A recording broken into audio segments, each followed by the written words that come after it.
Кран на улице и туалет тоже. Ничего особенного. Это обыденность большинства населения Кыргызстана. Никаких условий.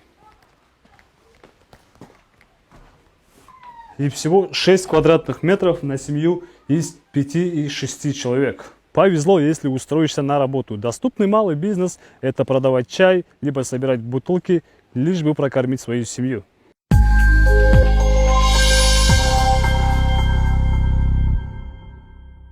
Всем привет! С вами Актилек Капаров и Фактчек KG. Идя по этим грязным улицам в окружении саманных домиков, и не подумаешь, что существует другая реальность. Мир властимущих и чиновников.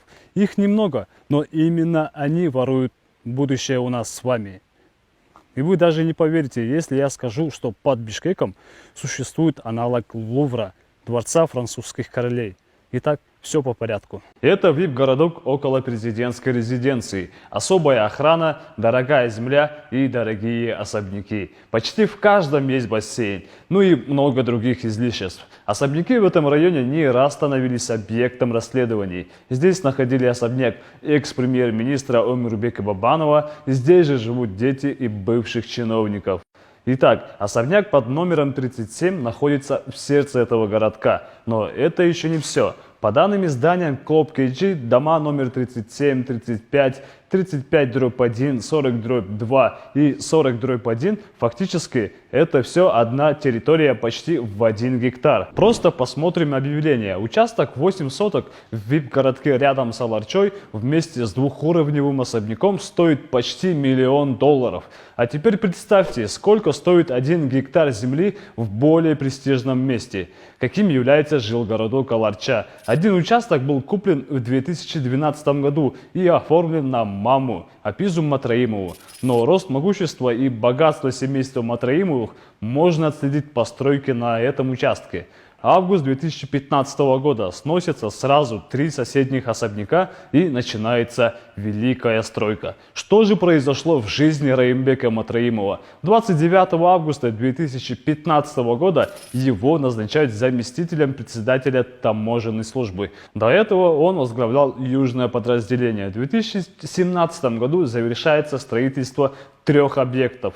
Один из них – это спортивный зал. Мы можем взглянуть на то, как выглядит фитнес-зал изнутри. От количества спортивных снарядов разбегаются глаза. Но это не все. Дальше больше. 21 июня 2017 года на спутниковых снимках появляется каркас непонятного строения.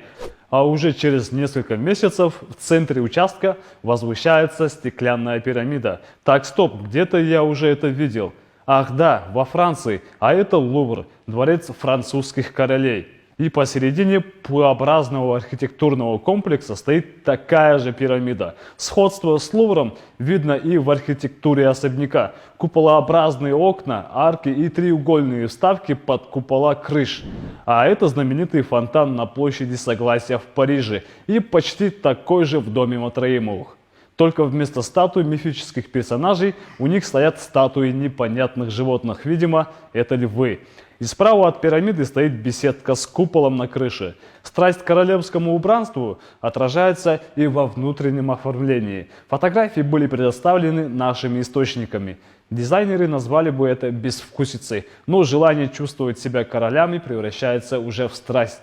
Позолота, узорные решетки на окнах, витражные потолки, винтажные умывальники, картины и узоры на стенах. Королевский фетиш сказывается во всем. Здесь Аманда в короне, а это дом, в котором располагается несколько квартир Матраимовых. И опять же корона. Жить по-королевски не запретишь. Раим Матраимов чувствует себя подпольным королем Кыргызстана и продолжает обустраивать свой дворец. О страсти Бакая Матраимова выпивать в VIP-ложе стадиона команды Челси в Англии мы уже рассказывали. В августе 2018 года сносится еще один особняк. И для чего?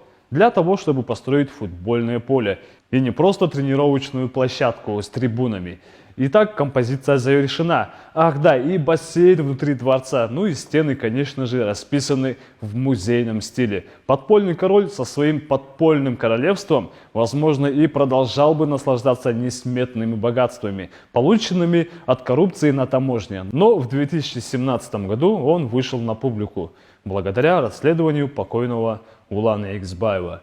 Все узнали, как непосредством живет заместитель председателя таможенной службы. К 2019 году Раим Атраимов уже становится символом коррупции. И он уже не скрывает своего могущества и проводит знаменитый волейбольный турнир. Там собралась так называемая элита политического бомонда – депутаты, министры и другие. К 10 мая журналисты уже требуют у Матраимова раскрыть свое имущество.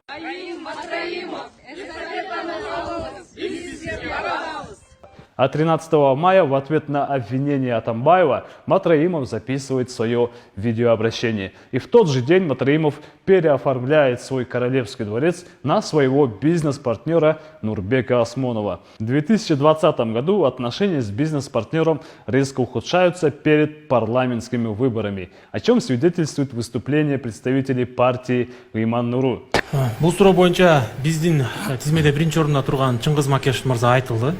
Куугунтук болду. Раим Атраимов тарабынан куугунтук болду. Ошондон кийин Айбек мырза биздин партиядан чыгып кетти.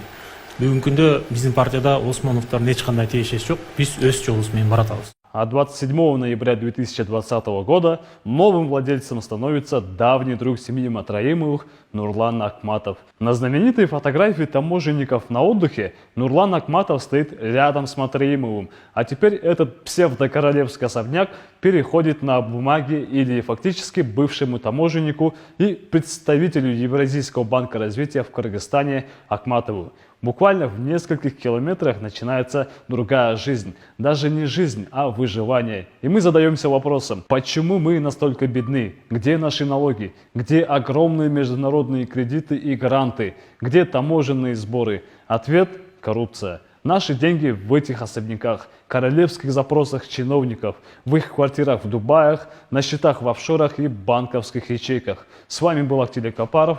До новых встреч и не болейте.